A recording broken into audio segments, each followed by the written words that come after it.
আজকের মাহফিলে আপনাদের সামনে ওয়াজ ফরমাইবেন আন্তর্জাতিক খ্যাতি সম্পন্ন মুফাসসিরে কুরআন হজরতুল আল্লাম আলহাজ হজরত মাওলানা ইসমাইল হোসেন মফিজি সাহেব, আরবি প্রভাষক, মাতিয়া ইউ সিনিয়র ফাজিল মাদ্রাসা। হজরতকে হজরতের মূল্যবান বক্তব্য পেশ করার জন্য সবিনয় অনুরোধ জানাচ্ছি। আল্লাহ পাক কি কি বিষয় হারাম করেছেন।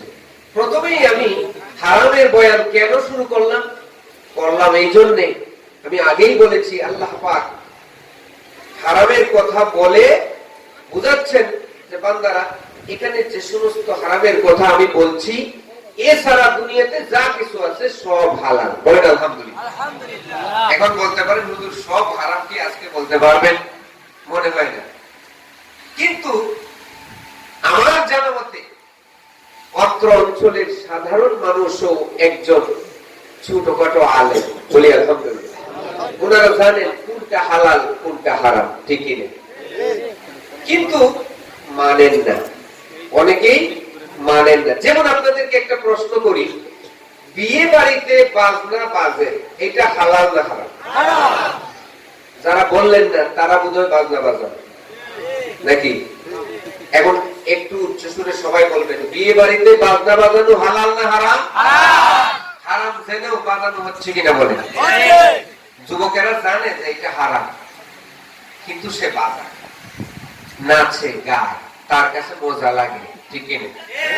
তাহলে আরেকটা সংজ্ঞা আপনারা নিতে পারেন, হারাম জিনিসের মধ্যে আছে দুনিয়াবি আরাম। বুঝাচ্ছেন না? হারামের মধ্যে কি লাগে? আরাম লাগে। দুর্গা পূজা চলছে, মুসলমানরা সেখানে চলে গেছে, মুসলিম যুবকেরা চলে গেছে, কি করেছে আপনারা বলেন? জোরে বলেন, বলেন আপনারা কি সবাই দুর্গা পূজায় গেছে? আরো জোরে বলেন, হালাল না হারাম? তাহলে আপনারাই তো বলতেছেন কোনটা হারাম কোনটা হালাল, কিন্তু অবস্থা দৃষ্টি মনে হচ্ছে আমরা এখন হালাল হারামের মিশ্রিত অবস্থায় আছি। শরবত হয় কি দিয়া? এখন দেখেন ওই শরবত এখন তৈরি হয় নানা ভাবে। আপনারা দেখবেন রোজার মাসে হলুদ বর্ণের শরবত আছে, রুহ আফজার শরবত আছে, আছে কিনা? একটা শরবত দেখলাম বিভিন্ন কালার, বলুন যে এটা কি দিয়ে বানাইছে? এটার মধ্যে নানা রকমের পারফিউম দেওয়া হয়েছে, এটার মধ্যে আপনার রুহ আফজা দেওয়া হয়েছে, এরপরে ফ্রুইট দেওয়া হয়েছে, এই জন্য এটা বিভিন্ন কালার ধারণ করছে। তো আমাদের মুসলমানদের মধ্যে এই অবস্থা হয়েছে এখন যে হালাল হারামের সংমিশ্রিত একটা অবস্থা হয়েছে, ঠিক না? এই জন্য কবি খুব সুন্দর করে বলে, কোনটা হালাল কোনটা হারাম বুঝলি না রে মন, জেনে শুনে পাপের পথে কাটাইলি জীবন। আমরা এখন এই অবস্থায় আছি, কোনটা হালাল কোনটা হারাম মানি না, নাকি বুঝি না? বুঝে সবাই, ঠিক না? বুঝে সবাই। একটা উদাহরণ দিলে বুঝবেন। নামাজ ছেড়ে দিয়েছে যে, তাকে বললাম যে তুমি নামাজ ছেড়ে দিয়েছো, আসো আমার সাথে। সে বলতেছে কাপড় সুবিধা নেই, কাপড় ভালো না, কাপড় ভালো না, এই অবস্থায় তুমি আসবা কেন? বাড়ি থেকে বের হইবা কেন? ঠিক না? আচ্ছা তুমি কি এটা বুঝো যে নামাজ ছেড়ে দেওয়া কবিরা গুনাহ, গুনাহ হবে? হুজুর এটা বলছি, তাহলে মানো না কেন? সে বলতেছে হুজুর মানি না যে আসলে আমাদের যে বয়স, এই বয়সে নামাজ পড়াটা খুব কঠিন, কারণ কোন সময় কি হয়ে পড়ে বলা যায় না। দেখেন কথাটা কেন বলছে, এখন একটু অ্যানালাইজ করেন, গবেষণা করেন, মোবাইলে কি আছে বলেন ধরে নাউজুবিল্লাহ। মোবাইলে এমন জিনিস আছে ছেলে ওযু ধরে রাখতে পারে না, বলেন ধরে নাউজুবিল্লাহ। বাস্তব নাকি? যুবক ছেলে আমার কাছে স্বীকার করেছে, হুজুর ওযু করে বারোই গোসল করে বারোই ঠিকই, কিন্তু ওযু ঠিক রাখতে পারি না। মোবাইলে কখন কি আসে বলা যায় না, বাস্তব আমি বানিয়ে বলছি। এখন হুজুর এটার মাসালা কি? আমি বললাম তুমি আবার ওযু করে নামাজ পড়বে, সমস্যা নেই, ওযু ছুটে গেছে, তুমি ওযু করো নামাজ পড়ো, কোনো সমস্যা নেই। কারণ তুমি যা বলতে চাইছো আমার মনে হচ্ছে তোমার এমন কিছু ইনজাল হয়ে যায়নি যে তোমার জন্য গোসলটা ফরজ হয়ে গেছে, আমার মনে হয় না।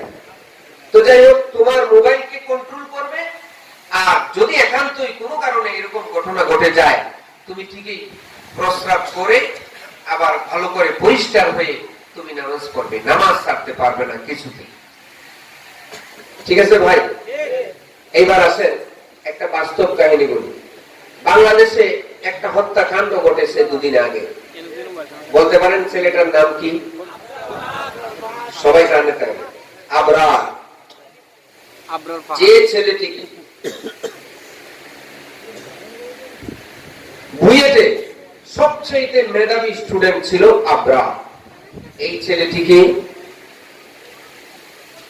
ভারতকে ফেনী নদীর পানি দিয়ে আসলেন আমাদের প্রধানমন্ত্রী। কি আনলেন সেটা আমরা পরে জানবো, কিন্তু পানি দিয়ে আসলেন। এইটার সমালোচনা শুধু আবরার করেছে। আবরারের মতো শত শত ছেলে যদি সমালোচনা করে, সরকারের কিছু হবে? ফেসবুকে 2টা লাইন লিখছে বলে কোনো সমস্যা হবে? কিন্তু এই ছেলেটাকে মেরেছে কারা? ছাত্রলীগের কিছু নেতা। ওই নেতাদেরকে ছাত্রলীগ, কেন্দ্রীয় ছাত্রলীগ বহিষ্কার করেছে, প্রধানমন্ত্রী খুব প্রকাশ করেছে। কোন দেশের প্রধানমন্ত্রী যদি কোনো একটা হত্যাকাণ্ডকে নিয়ে খুব প্রকাশ করেন, তাহলে বোঝা যায় এটার বিচার শক্ত হবে, ঠিক কিনা? আমরা আশা করি বিচারটা যেন শক্তভাবে এই বাংলার জমিনে হয়, আর কোন মেধাবী ছাত্র যেন, আর কার কোন মায়ের বুক যেন খালি না হয়। আমরা জুড়ে আল্লাহর কাছে বলি আমিন। প্রসঙ্গটা এই জন্য আনলাম, জেনে শুনে ছেলেরা হারামি কাজ করতেছে, এটা মানতে হবে। ছেলেরা জানে এটা হারাম, এটা করা যাবে না, এরপরেও করে। তাহলে বোঝা গেল আমরা জানি না এরকম না, আমরা মানি না। আবরার 21 বছর বয়স, ছেলেটা কেন নামাজ পড়ে এই জন্য সমালোচনা করা হলো, তাকে শিবির বলা হলো। বলেন নাউজুবিল্লাহ। আচ্ছা, যদি সে সত্যি সত্যি শিবির হইতো তাহলে কি বিচার হইতো? এখন দেখেন আবরার নামাজ পড়ে কেন, এই নিয়ে বাংলাদেশের কিছু বুদ্ধিজীবী তারা সমালোচনা করছে। এই ছেলে কেন নামাজ পড়বে, কেন দাঁড়িয়ে রাখবে? বলেন নাউজুবিল্লাহ। ওর তো নামাজের বয়স হয়নি, ওর তো দাঁড়িয়ে রাখার বয়স হয়নি, ও কেন নামাজ পড়লো, কেন দাঁড়িয়ে রাখলো, এটা তার অপরাধ। বলেন ধরে নাউজুবিল্লাহ। একজন নারীবাদী লেখিকা তসলিমা নাসরিন, সে বাংলাদেশে একজন খবিসা। খবিসা বুঝেন? খবিসা, খাবিসাতুল খাবিসিন। খবিসা হলো সবচেয়ে নিকৃষ্ট অশ্লীল পর্ণ লেখিকা। সে লিখলো, আজকে এটা প্রকাশিত হয়েছে ফেসবুকে, আমি একটু আগেও পড়লাম। সে লিখছে 21 বছরের ছেলেটি নামাজ পড়ে, তার মাথা ঠিক নেই, তার মাথা খারাপ হয়ে গেছে। যে ছেলেটি বিজ্ঞানের বই পড়ে, সে কি করে বিশ্বাস করে আকাশে 7 আসমানের উপরে একজন মালিক বসে আছে, ওইখান থেকে পৃথিবীকে দেখশন করে, এটা সে কি করে বিশ্বাস করলো? সে কি করে বিশ্বাস করলো যে একটা জাহান্নাম আছে? সে কি করে বিশ্বাস করলো একটা জান্নাত আছে? বলেন যদি নাউজুবিল্লাহ। এটা সে আশ্চর্য হয়েছে, এবং সে বলেছে যারা পিটিয়েছে তাদের উদ্দেশ্য ছিল না তাকে মেরে ফেলা। চিন্তা করেন সে হত্যাকাণ্ডকে কিভাবে উস্কিয়ে দিচ্ছে। পার্শ্ববর্তী রাষ্ট্র ভারতে বসে থেকে সে বলতেছে উদ্দেশ্য ছিল না। আর রাজশাহীর যে ছেলেটি উনি সে স্বীকার করেছে, স্বীকারোক্তি দিয়েছে আদালতে যে আমি 150 বার তারে পিটাইছি। এরপরে সে বলতেছে, অন্যরা বলতেছে আর পিটাই না, মরে গেছে। তারে না, এ বগল ধরছে। বলেন না নাউজুবিল্লাহ। এর মরা লাশের উপরে আরো পিটাইছে। কষ্ট হয়, বাংলার মানুষ আর কত রক্ত দেখবে। আল্লাহ পাক এরকম হত্যাকাণ্ড থেকে আমাদের বাঁচান, বলি আমি। ভিন্ন মতের মানুষ থাকতে পারেন, পারেন কিনা? মানুষ যেমন ভিন্ন, মেনি ম্যান মেনি মাইন্ড, আছে কিনা? মানুষ যত বেশি অত মন, একজনের মনের সাথে আরেকজনের মন মিলবে না, এই জন্য তাকে হত্যা করে ফেলতে হবে। এই হত্যা হালাল না হারাম? আপনারা যারা বললেন না, তারা কি হত্যা করবে? চিৎকার দিয়ে বলেন, হত্যাকাণ্ড হারাম না হালাল? এই হারাম ওরা কি জানে না? এটাতে হারাম ওরা জানে না? জানে, কিন্তু কেন হত্যা করে? তাহলে কি না জেনে নাকি না মেনে? ভাইরা, আমি শুরুতেই কিছু কথা আমি আপনাদের সাথে শেয়ার করলাম এই জন্যে যে প্রকৃত অর্থেই আমরা জানি কোনটা হারাম, ছেড়ে দিলেই তো হয়, ঠিক না? আরেকটা প্রশ্ন আপনাদেরকে করব, চিন্তা করে জবাব দিয়ে। ধূমপান হালাল না হারাম? সবাই বলবেন, আরো জোরে বলেন। ধূমপান হারাম। জেনে শুনে দুই আঙ্গুলের কাজ করতেছেন কিনা? করতেছেন কিনা? এখন আসেন, কিছু আলেম সাহেব আছেন। আমি এক জায়গায় ওয়াজ মাহফিল করে নামলাম, নামার সাথে সাথে আমার এক আলেমে ধরছে, কোন কিতাবে পাইছেন ধূমপান হারাম? আমারে জিজ্ঞেস করে। আমি বললাম যে ধূমপান হারাম এটা কিতাব দিয়া দলিল দেওয়া লাগবে না। আপনার কাছে সিগারেটের প্যাকেট আছে? রাখেন, সিগারেটের প্যাকেটে লেখা আছে ধূমপান মৃত্যু ঘটায়। কি লেখা আছে? স্মোকিং ইনজুরিয়াস টু হেলথ, স্বাস্থ্যের জন্য ক্ষতিকর। এখন আপনি বলেন, যে জিনিস মৃত্যু ঘটায় সেই জিনিস হালাল না হারাম? তোমরা কিছু কয় না, আপনারা তো বললেন। যারা ধূমপান করেন এরাও বলেন হালাল না হারাম? কারণ ধূমপান মৃত্যু ঘটায়। এর কোনো দলিল লাগবে না, কোনো কিতাবি দলিল লাগবে না, এটাই সেরা দলিল, ঠিক না? এখন আসেন আরেকটা জিনিস। আজকে যে আপনারা এখানে বললেন, বসলেন, এখানে বসার পরে আলেম সাহেব কথা বলতেছেন কোরআন হাদিস থেকে, এর মধ্যে যদি কেউ কানাকানি ফিসফিসানি করে, সেইটা হালাল না হারাম? আপনারাই বলতেছেন, জেনে শুনে বলবেন, কোরআনেই আছে।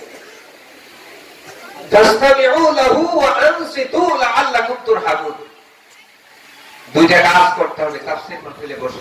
একটা চুপ থাকা, কান ভরে শোনা, দুইটাও কাজ ওয়াজিব।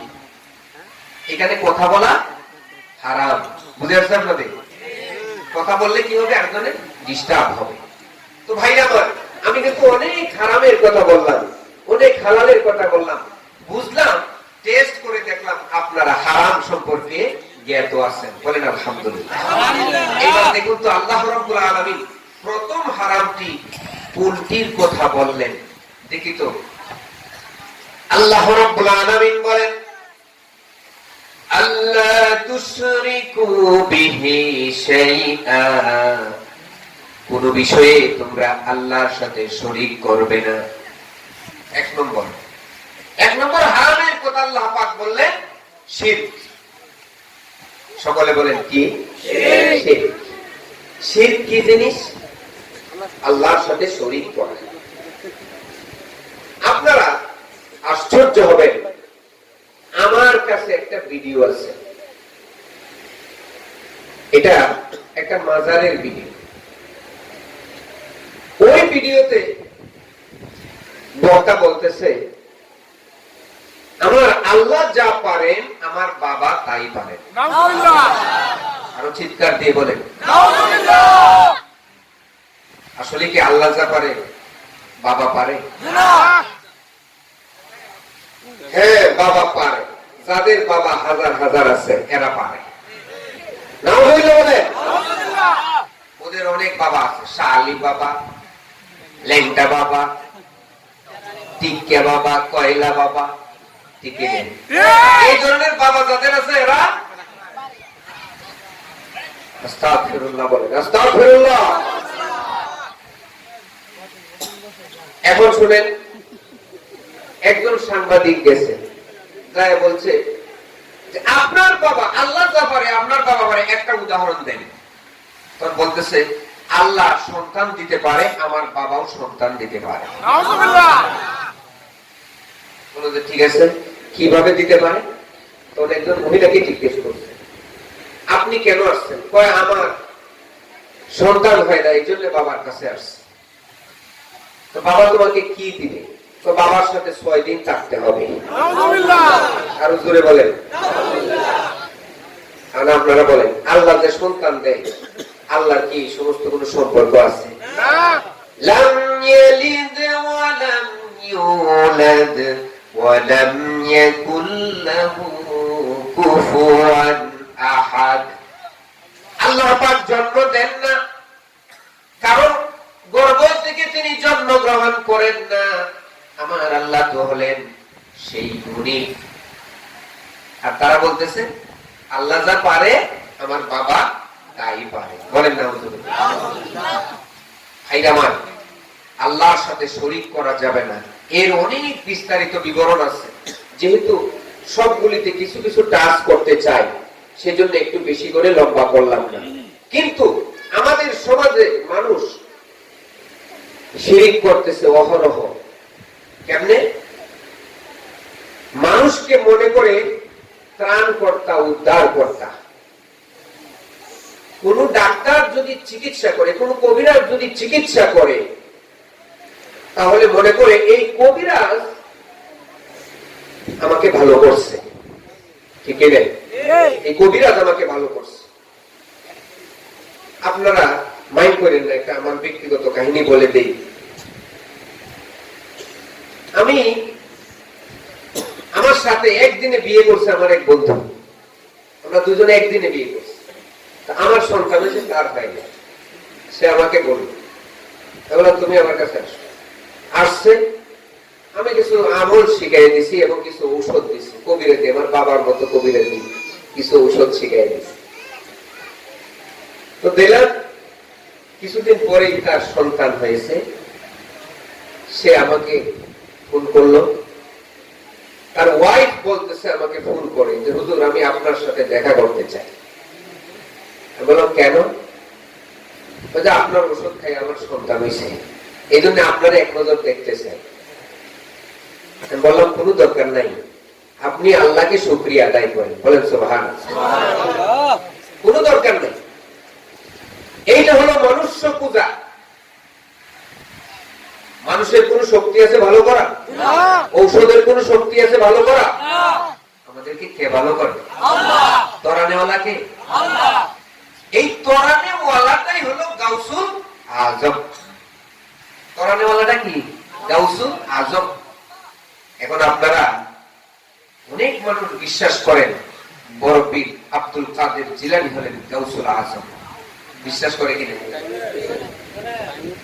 বড় পীর আব্দুল কাদের জিলানীর জিলানী, তোমারি নামের গুণে আগুন হইয়া যায় পানি।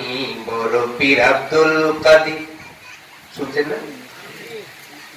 অনেক জায়গায় এমন আছে, আমি তো আপনাদের এলাকায় বলতে পারতেছি, অনেক জায়গায় এমন আছে আমাকে নামাইয়া দিছে, ওয়াজ থেকে নামিয়ে দিছে আমাকে।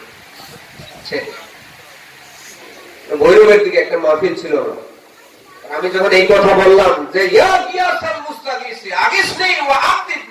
আমরা তো এই দোয়া করি আল্লাহর কাছে, হে তরানেওয়ালা আমাদেরকে তুমি তরাও, আমাদেরকে মুক্তি দাও। কিন্তু মানুষ পাগল হয়ে বাবার কাছে যায়, এ জীবন তোমাকে দিলাম বাবা, তুমি মোরে পার করে লইও। বলে কিনা? এই কথা বললাম, সাথে সাথে স্লিপ আসছে। স্লিপের মধ্যে লেখছে, হুজুর আপনি কবরের জিন্দেগি সম্পর্কে আলোচনা করেন। একটা স্লিপ লিখছে। আমি বললাম কবরের জিন্দেগি আলোচনা করবো, এখন বলেন কেন? আপনারা আগে বলতে পারলেন না? 5 মিনিট যাওয়ার পরে একটা স্লিপ আসছে, হুজুর দয়া করে আপনি ওয়াজ শেষ করুন। এখন বুঝলেন? নামার পরে আমার প্রাইভেট কারে চতুর্দিক দিয়ে ছেলেরা দাঁড়িয়ে রয়েছে, বললো হুজুর আপনাকে আমরা একা ছাড়তে পারি না, আপনাকে রাস্তায় অ্যাটাক করবে। বলে এই কথা বলার কারণে গাউসুল আজম কোন মানুষ হতে পারে না। গাউসুল আজম কে? আল্লাহ। যতটুকু ঈমান আছে ততটুকু শক্তি দিয়া বলেন গাউসুল আজম কে? আল্লাহ। কোন মানুষকে যদি মুক্তিদাতা বলা হয় সেইটা শিরিক, ঠিক কিনা?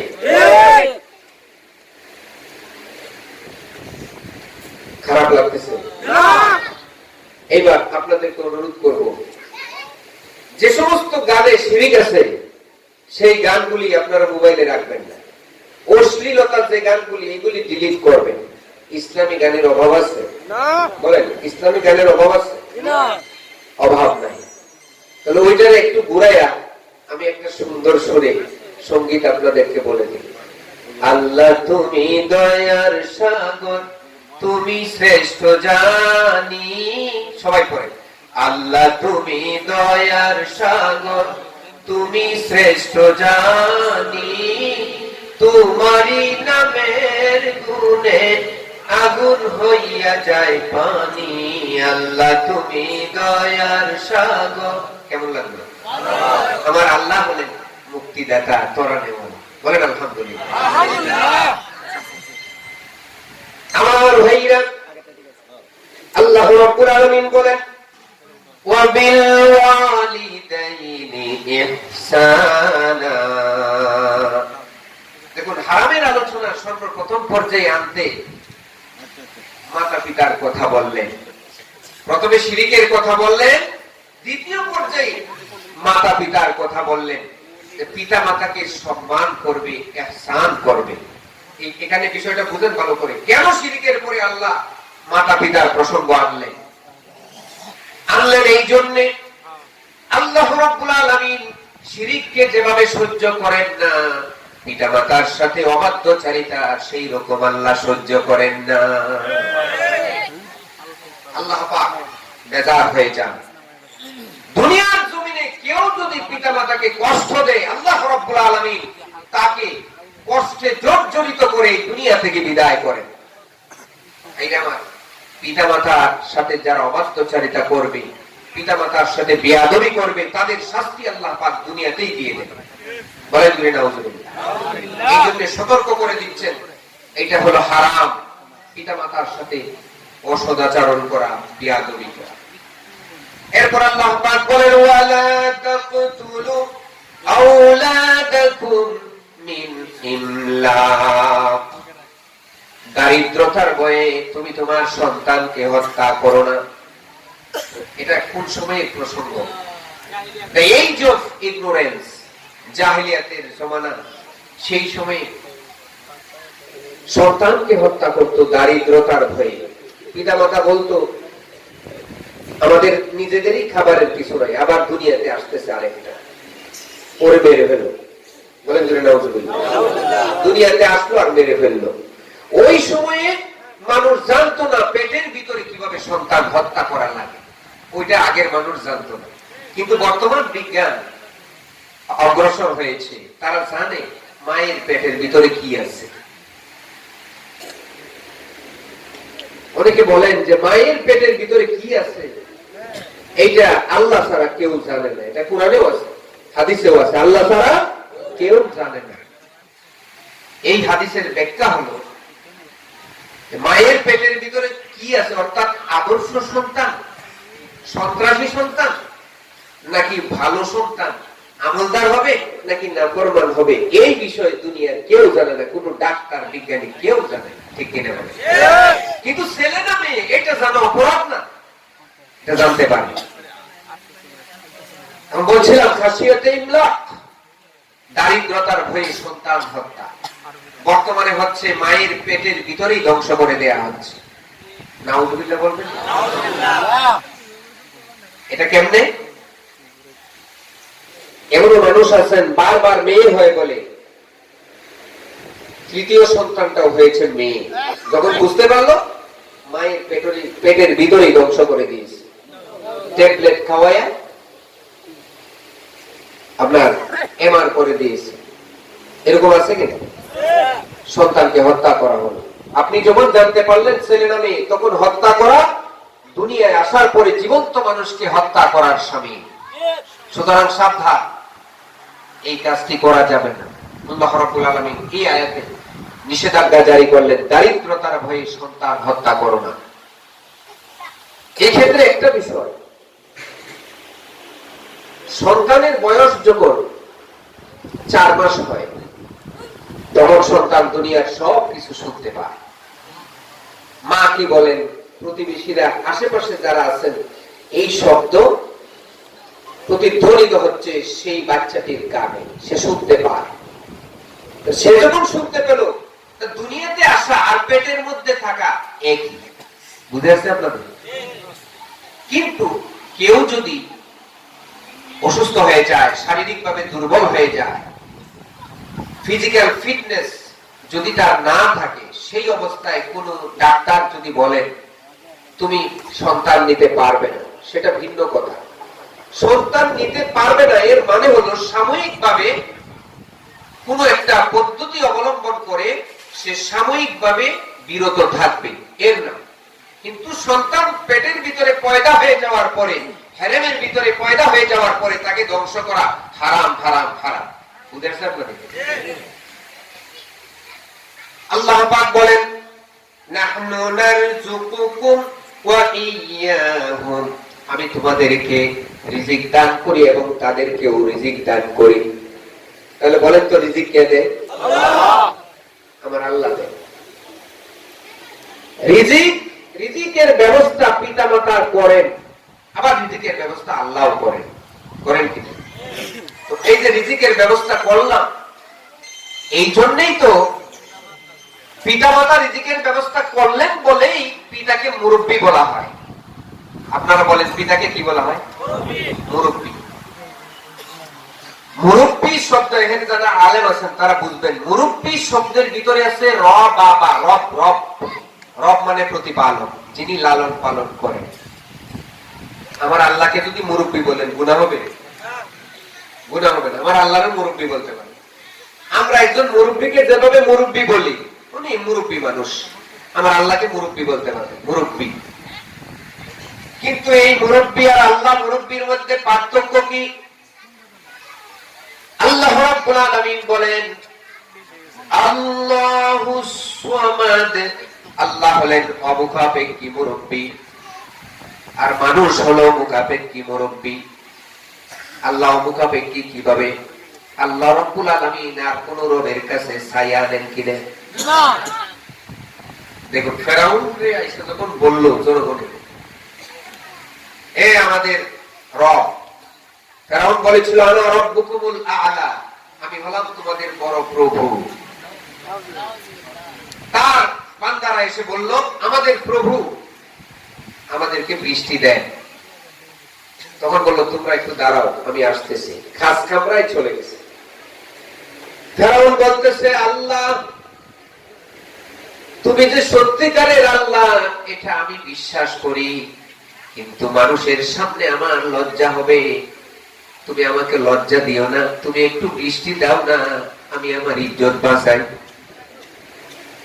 সুবহানাল্লাহ। আল্লাহ রাব্বুল আলামিন নাফরমানদেরকে সুযোগ দেন। আল্লাহ পাক বলেন ফামাহিলিল কাফিরিনা আমহিলহুম রুয়াইদা, আমি সুযোগ দিয়েছি। মান জাদা ওয়াজাদা লাইসা লিল ইনসানি ইল্লা মা সাআ, তুমি চাইছো আমি দিলাম। না ফরমান কি আল্লাহ বেশি বেশি দেয়, ঠিক কিনা? না ফরমান আল্লাহ বেশি দেয়। আপনারা লক্ষ্য করে দেখেন দুনিয়ার জমিনে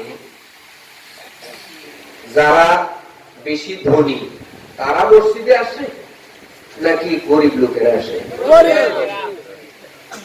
আমি এই অবজারভেশনটা হিসাবটা করার জন্য আপনাদের কাছে বলে গেলাম, ধনী মানুষ এখানে থাকতে পারেন, বসে হইয়েন না। ধনী মানুষেরাও নামাজ পড়েন, আমি অস্বীকার করি না, কিন্তু অধিকাংশ ধনীরাই নাফরমান, ঠিক না? অধিকাংশ গরিবেরা নামাজি, ঠিক না? আপনারা লক্ষ্য করে দেখেন, আপনার ডানে বামে তাকায় দেখেন, লোকটি খুব গরিব ছিল, নামাজে যায় 5 ওয়াক্ত। কিছুদিন পর সে একটা দোকানের মালিক, এখন তার দোকানে খুব বেশি বেচা কেনা হচ্ছে। দোকানে বসলো, আস্তে আস্তে 1-2 ওয়াক্ত যায়, পরে দোকানে পড়ে। এরপরে নিয়ে আসছে একটা বিশাল বড় একটা টেলিভিশন। নিয়ে আসার পরে দুনিয়ার যা আকাম কুকাম আছে এখানে দেখাইলো। এখন তার আর নামাজও পড়া লাগে না। নাউজুবিল্লাহ বলে। ভাইরা আমার, এই লোকটির বাড়িতে আবার বিল্ডিং উঠে গেছে। যেমন বিল্ডিং উপরের দিকে উঠছে, তার আমল নামা সব নিচের দিকে চলে গেছে। কথা বলেন ঠিক না? আপনারা একটু লক্ষ্য করে দেখেন, খুব গরিব মানুষ ছিল, সে নামাজে আসতো। এখন যখন বিল্ডিং হয়েছে, সে এখন জুমাবারে আসে, আছে কিনা? কিছু ধনী জুমাবারের নামাজটাও ছাড়ছে। ফেরাউন আল্লাহর কাছে বললো, আল্লাহ তুমি সত্য সত্যই আল্লাহ, তুমি আমার ডাকটা শোনো। সাথে সাথে বৃষ্টি দিয়ে দিছি। মানুষেরা ফেরাউনকে সেজদা দিয়ে চলে গেছে। ফেরাউন বলল, দেখো আনা রাব্বুকুমুল আলা, আমি কি পারি দেখো তোমরা। আল্লাহ রাব্বুল আলামিন তাকেও সুযোগ দিয়েছে। আপনি নাফরমানি করতে চান, আল্লাহ আপনাকে সুযোগ দিবেন। আপনি সুদ ঘুষের কারবার করে আপনি 2তলা 3তলা বিল্ডিং এর মালিক হবেন। আপনি পাওয়ার পাইছেন, জনগণকে বললেন পুলিশের চাকরি পাইতে হলে 5 লাখ লাগবে, নিয়ে আসো। সে সমগ্র ক্ষেত জমি বিক্রি করে 5 লক্ষ টাকা নেতাকে দিয়ে দিছে। নেতা সাহেবের 1তলা ছিল, হয়েছে 2তলা, এরপরে 3তলা। এটা কি সবাই পারবে? আমি যদি ইচ্ছে করি ঘুষ নিয়ে চাকরি দিব, বললে তো আমারে আপনারা জুতা বেটা করবেন, ঠিক না? আমার কাছে কেউ টাকা দিবে? ওই ধরনের নেতা তো হওয়া লাগবে, ঠিক না? তো নেতা সাহেবের যত বিল্ডিং উপরে উঠতেছে, তার সম্মান ইজ্জত মানুষের মন থেকে দুলিশাত হয়ে যাচ্ছে, ঠিক কিনা? ওই সুদটা হালাল না হারাম? আমার বিষয় দিচ্ছেন হালাল হারাম, কি আর বলবো, আপনারাই তো জানেন। ঘুষ হালাল না হারাম? আমাদেরকে আল্লাহ পাক সৎ নেতৃত্ব দান করেন, জুড়ে বলেন আমিন। আজকে আপনারা অতিথি করেছেন মামুন ভাইকে। আজ পর্যন্ত আমি শুনি নাই যে মামুন ভাই 10 টাকা কারো কাছ থেকে পাইছে। আপনারা শুনছেন? আলহামদুলিল্লাহ বলে। আমরা সৎ নেতৃত্ব চাই, ঠিক না? ভাইরা আমার, আল্লাহ রাব্বুল আলামিন আমাদেরকে দেখাচ্ছেন কারা অসৎ কারা সৎ। বড় বড় নেতারা কেসিনোতে ধরা খাইছে কিনা? কেসিনো আপনারা বুঝবেন না, এটা একটা জুয়া খেলা। লক্ষ লক্ষ টাকা, যখন খেলা শুরু হইল লক্ষ টাকা নিয়ে একজন দেখলাম এই বলতেছে যে আমি 3 লক্ষ টাকা নিয়ে আসলাম খেলতে। আমার কপাল খারাপ, ওই দিন রে পয়সা হানা দিল, 3 লক্ষ টাকা হারছে। এক লোক বলতেছে আমি যখন টাকা পয়সা সব শেষ করে দিছি, আমার একটা মেয়ে ছিল, মেয়েটারে ধরে দিছি। বলে ধরে নাউজুবিল্লাহ। বাস্তব এগুলি পত্রিকায় আসতেছে। এই কেসিনো সম্রাটকে ধরেছে, ঠিক না? ভাইরা আমার, ওরা বড় বড় নেতা আমাদের দেশে, বড় বড় নেতা না, ওরা বড় বড় নেতা, কিন্তু তারা এখন ধরা খাইছে। এখন যারা সৎ নেতা তারা বলতেছেন এই অসৎ নেতাদের বিচার করা হোক, ঠিক না? তাহলে বাংলাদেশ সংশোধিত হবে। আমাদের দেশে যে পরিমাণ টাকা আছে এখন বোঝা যাচ্ছে যে পরিমাণ টাকা আছে, যদি সব নেতৃত্বের হাতে সেই টাকাগুলি আসতো, কমলাপুর স্টেশনে একটা মানুষের ঘুমানো লাগতো না। ঠিক কিনা বলে? সুতরাং আমার ভাইরা, আমরা বিপদে পড়েছি ওই খারাপ নেতৃত্ব নিয়ে, অসৎ নেতৃত্ব নিয়ে বিপদে পড়েছি। আমরা দোয়া করি আল্লাহ পাক যেন সৎ নেতা দিয়া এই বাংলাদেশকে পরিচালনা করেন। বলেন আমিন। আল্লাহ রাব্বুল আলামিন বলছেন, রিজিকের চিন্তা তোমার করা লাগবে না, রিজিকের চিন্তা কে করবে? আল্লাহ। আল্লাহ পাক। অনেক মানুষ এমন বলেন, দেখুন এটা ওয়াজ শুনেছিলাম, মৌলানা আবুল কালাম আজাদ বাশার ভাই ওয়াজ করেছেন। তিনি বলেছেন, নামাজের মধ্যে অনেক মানুষ খুব ধীর স্থির ভাবে রুকু দেন, সেজদা দেন। তার মনে যদি এরকম একটা ইচ্ছা থাকে যে আমার সাইডে যে লোকগুলি এরা মনে করুক আমি আল্লাহর ওলি হয়ে গেছি, এটাও শিরিক। এটা কি শিরিক? এখন আসেন, যিনি জুমাবারে এখানে আসেন, শুধু জুমাবারের নামাজ পড়তে আসেন, কারে দেখাইতে আসেন? সাপ্তাহিক নামাজি শুক্রবার যাই যদি তাহলে পিছে সবার, ঠিক না? পিছে বৈশা খালি ঘড়ি দেখায়। খতিব সাহেব যদি একটু 2 মিনিট দেরি দেয়, কথা বলেন ঠিক না? যশোদুল বাজার মসজিদে আমি যখন খতিব ছিলাম, আমার একদিন একজনে ঘড়ি দেখাইছে। আমি বললাম, আরে ভাই ঘড়ি আমারও আছে। ভাইরা আমার, সহ্য হয় না। কেন সহ্য হয় না? ওর কাছে মসজিদে বের হইলে আরাম, মসজিদের ভিতরে ঢুকলে যেন লাগে হারাম। কথা বলে ঠিক না? কারণ তার জিন্দেগি ভর যা আয় করতেছে এই সবগুলি হারাম। ঠিক কিনা? এই জন্য তার মসজিদে এসে সহ্য হয় না, কোন সময় যেন বের হয়ে যায়। জলের মাছ ডাঙ্গায় উঠলে যে অবস্থা, এই নাফরমান মানুষেরা মসজিদে আসলে সেই অবস্থা। জোরে বলেন ঠিক না বেটি? আমার ভাইরা, মনে রাখতে হবে রিজিকের মালিক কেবলমাত্র আল্লাহ। এই বছর, গত বছরের আগের বছর বোধহয় শিলা বৃষ্টি এবং অতি বৃষ্টিতে হাওর তলিয়ে গেছিল। মানুষেরা বলেছে এই বছর কি খাবো, বলেন জোরে নাউজুবিল্লাহ। কিন্তু মানুষ কি না খেয়ে মরছে? জোরে বলেন, না খেয়ে মরেছে? না খেয়ে মরে না, মানুষ না খেয়ে মরছে না। আলহামদুলিল্লাহ।